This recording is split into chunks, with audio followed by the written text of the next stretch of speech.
The air was heavy with the scent of damp foliage and alien pollen. The night sky above Delta IV shimmered faintly, a reminder of the planet's twin moons drifting lazily through their orbits. The jungle floor was alive with the clicks, screeches, and low rumbles of creatures that never slept. Private Aaron Keller had been on this rock for 3 weeks, part of a small human reconnaissance unit sent to establish a forward observation post near the ridge. His team, 5 humans and 2 alien allies from the Drash Confederacy, were here to chart migration routes for local predators. That was the official story. The unofficial one. Someone higher up suspected that one of these predators could be domesticated for military use. Aaron didn't care. He was here for the paycheck and because he'd been told the night shifts were uneventful. They weren't. The locals called it the Black Howler. A predator so fast it was a blur. So strong it could drag a full-grown Koroth lizard into the trees without breaking stride. No one had seen it clearly, but soldiers found the shredded remains of creatures, and sometimes men, come morning. The Drashk called it a soul-eater. Humans just called it a pain in the ass.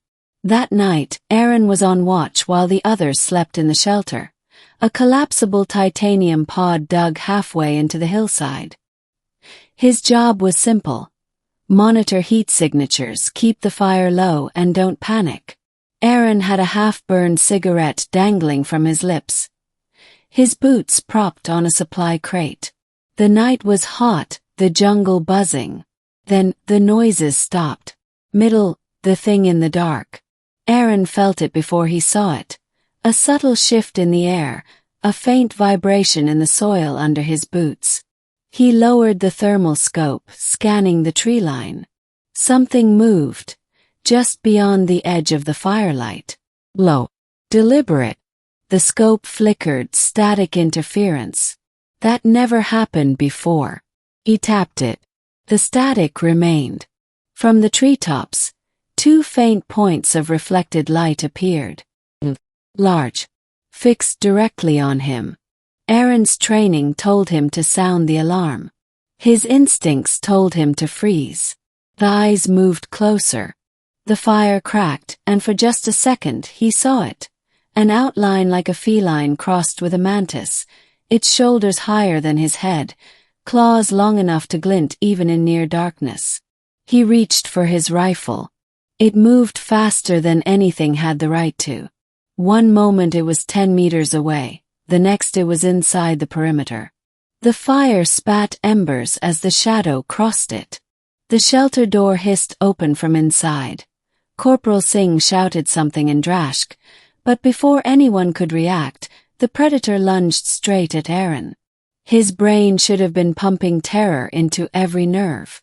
His muscles should have tensed for a fight. Instead he yawned. A deep, slow, almost bored yawn.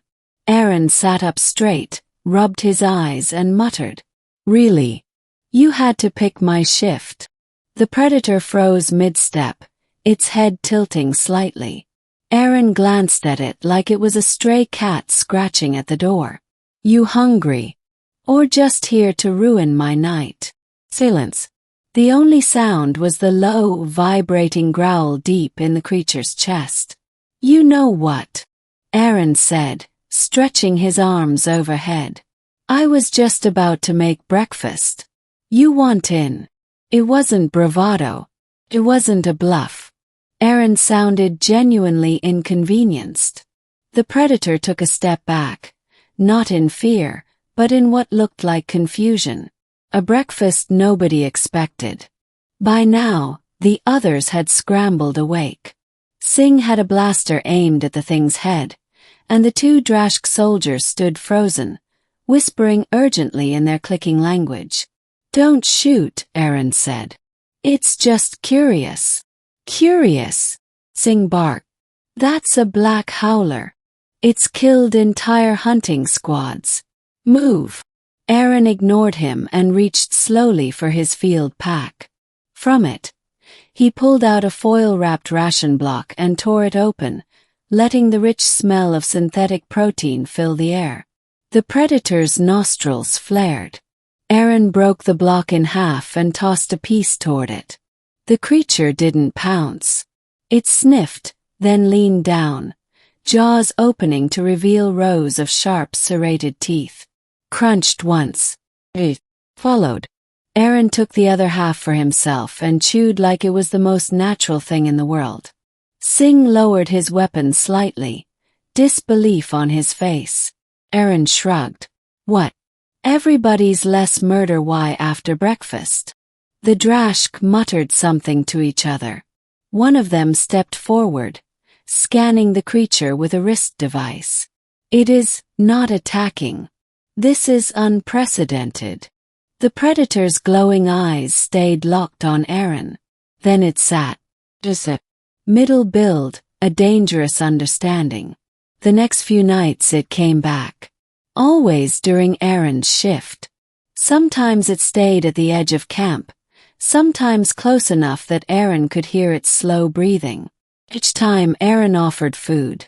After a week, the others stopped protesting. Why you? Singh asked one night as they shared coffee. It doesn't look twice at the rest of us. Aaron sipped, staring out into the trees. Maybe it can smell fear. Maybe it just knows I'm too tired to care.